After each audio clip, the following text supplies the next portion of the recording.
Hello everyone and welcome back to another episode here on Eat Sleep Brief. And this week we're going to give you guys a quick update on some corals, what's going on with the reef. More importantly, we're going to show you guys exactly how I perform a water change without any buckets whatsoever. Stay tuned. First and foremost, I wanted to give you guys an update as far as the algae. If you guys remember, we were having some issues with algae. The algae, as you can see, is completely gone. There's actually no sign of it whatsoever. There is some interesting, I don't even know if it's an algae. It's very difficult to describe. You can kind of take a look at it there. It's almost like fuzzy in a way. Again, it's very difficult to really describe it. One cool thing is I have seen it start kind of going away on its own, but as far as like hair algae, even diatoms, I had a pretty big outbreak, but recently those have been disappearing. The fish, as you can see, they're actually really happy. They're not shy at all. They like being on camera. The corals, if you guys remember, this one I got from Harry's Marine Life about a year and a half, 2 years back. The ones I recently picked up from Coral Vault is this acan, blasto, mushroom, zoa, and the gani, which we'll show you guys in a little bit. Now, please excuse the corals for being pissed off. It's actually midnight right now. It's the only time I found to really take time from the kids and come and shoot a video. So that's why you see the acan pissed off. The blasto actually gets a lot bigger. Same with the mushroom and obviously the acans. So the corals have been doing really good. If you guys remember this rost I picked up about a year and a half ago, it's getting quite big. It started with only 3 eyes. If you could believe that, 3 eyes about a year and a half's time, and now we have that. Then moving on over, you guys can see here the Gonipora that I picked up from Coral Vault as well. An interesting thing, and I'm going to have a video in and of itself in the future, I actually was having issues with this Gonipora. If you guys remember, it was really big, really happy. I did a change we're going to talk about in a future video, and it's really interesting how it affected it negatively. It's now recovering. I was chasing, I had no idea what it was. Luckily, I found out what it was, and I think it's gonna be really cool, but again, we're gonna save that for a future video. One pretty cool thing, I don't know if you can see, we're getting crazy polyp extension on the green slimer here in the back. This is actually one of the pieces that was given to me by Reef and Chill. It was actually a test piece to see if this tank was ready for SPS. When I originally got that piece, it was freshly cut off, and just look at the base of it. You can for sure see that it has grown, it has encrusted on the base. So I don't know about you guys, but I think we're ready for some SPS. I'm pretty sure you guys that are paying close attention, you're probably saying, what in the heck is that? Well, if you guys are on social media, specifically on Instagram is where I see it a lot, it's actually the Tank Mates fish trap. I'll be doing a future video. I'm actually going to be talking about why it's here, because you guys are probably saying, wait, you must be trying to catch a fish. Is there a sick fish? Is there a problematic fish? We're for sure going to be covering not only that, but the fish trap in a future video. I really just have it there right now, kind of acclimating so the fish get used to it, so they know that it's a food source. I've actually turned off the Avasamarine auto feeder, and I only feed through the fish trap so they start getting comfortable with it. And honestly, guys, even if you don't have an issue, I always recommend, if you have a fish trap handy, get your fish used to it, because if issues do arise, you don't want to add it, then give them a few days to acclimate it. I would say get them used to it, so if they do see it in the future in the tank, they're not going super crazy over it. And this way, if something does happen, whether a breakout of a disease, a parasite, or just a problematic fish, it's a lot easier to get them out. So like I mentioned, in today's video, I really want to show you guys how we perform a water change in this tank. A lot of people ask me, they're like, we want to see a water change video, want to see exactly how you perform one. So I said, you know what, why not? Let's actually do a video showing you guys exactly how we do a water change.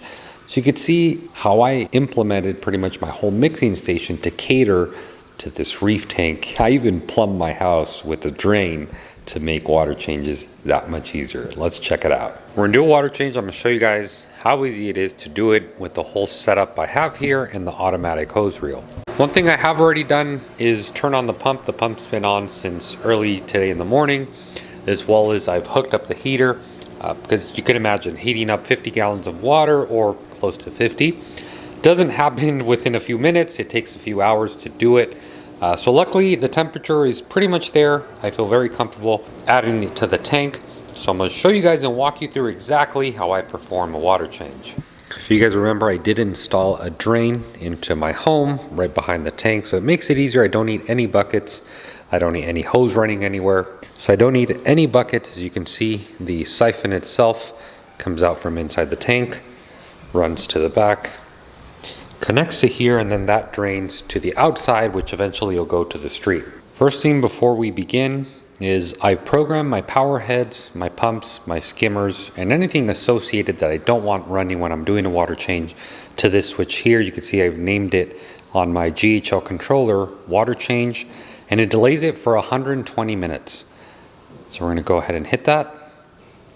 But then now everything is shut off. You can see everything is stopped, so I can go ahead, start the siphon, and I have a total of 120 minutes to perform the water change.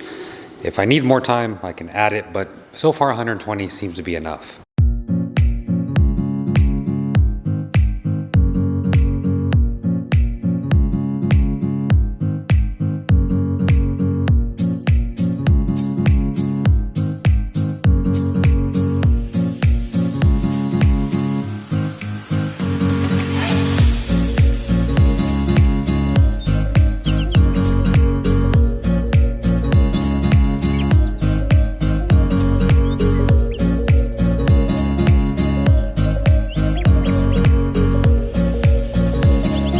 Pretty happy with that. You guys can see I try my best to turn over as much as the sand bed that I can, and then after that I'll probably do it at the very end, but then I'll use the flipper scraper here to level everything out.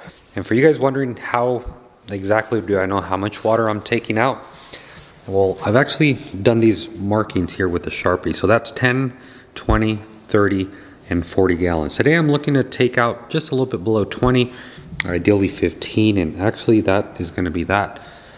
So to start or to stop the siphon, it's very simple. Take it out of the water. You can see it's all draining out. There we go. That should be it. So now we're able to take this out and grab the hose to then bring the water in. So now that we are ready to add water, one of the first things to do is to disconnect the heater. This is just something I do. Today's not going to be that big of a deal, but when the water's running lower, there's a chance I can suck out too much water if the heater's still on. I'm pretty sure you guys can imagine what can happen. The heater can actually melt through the container, which won't be a good thing. You'll damage it. There'll be water everywhere. It just won't be a good day. So what I always do, just for safety, I always disconnect it. And this just ensures that if ever the heater is out of water or anything, there's really nothing to worry about.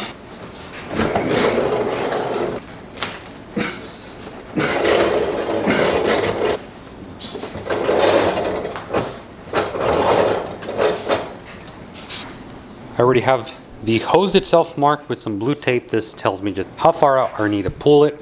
Also, another concern of some people was what happens to the water that's been sitting there for, in this case, 2 weeks. This water I don't use. What I'll do, I'll bring it over to my sink.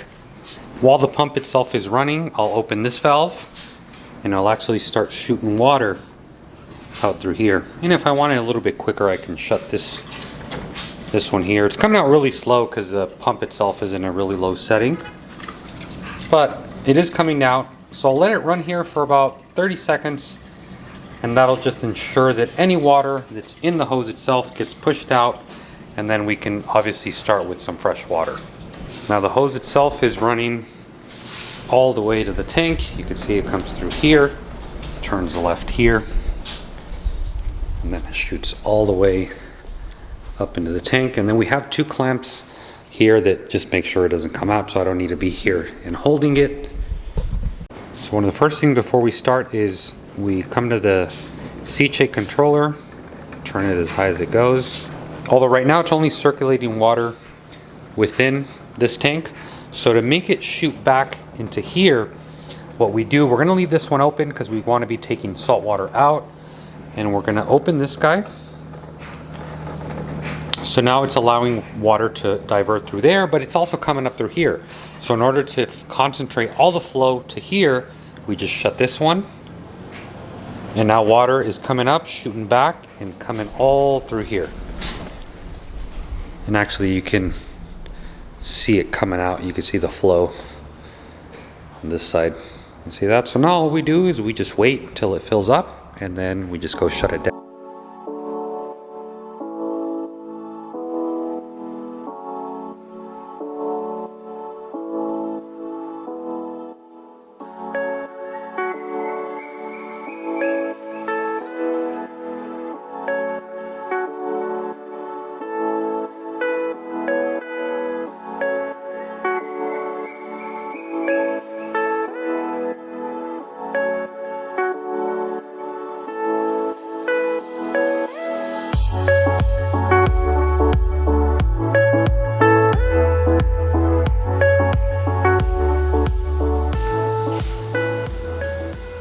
So I could already hear the water going down the overflow. So there, I just shut off the pump. And now we can go ahead. Oh look, there's still 81 minutes left. We can go ahead and turn everything back on. And if we need to add, a tiny bit of water, I can go ahead and still add water, but we'll see here in a little bit. The way I determine the water level, it's still sucking out water, is going to be by the GHL auto top off float switch that I showed a few weeks ago. So I'll just wait for the water to fall pretty much there. If it's a little too high, I'll probably take a little bit of water out, or if it's too low, we'll obviously add a little bit back in. I don't run my salinity too high, so if it's slightly higher, I can easily leave it there, and as water evaporates, the salinity will come up a little bit, but I don't think that'll be a big deal. So that's going to be it for this week's video, guys. I really hope you guys enjoyed it. More importantly, maybe you were able to pick up something or get an idea of how you can incorporate something you saw today into your salt mixing station. Now stay tuned for the future videos because we got a lot to cover. Again, I'm going to want to cover the issues I've been having with the Gonopora, why there's a fish trap in there. We have all that to cover in future videos. So I thank each and every one of you very much for watching. If you guys have any questions, comments, or concerns, please leave them down in the comment box below. Be sure to give me a like if you guys like this video. Also, please be sure to share the video. Really helps me out. Not only helps me, but I'm sure we can help out other fellow reefers out there. So that's going to be it, guys. Thanks again very much for joining in. As always, happy reefing.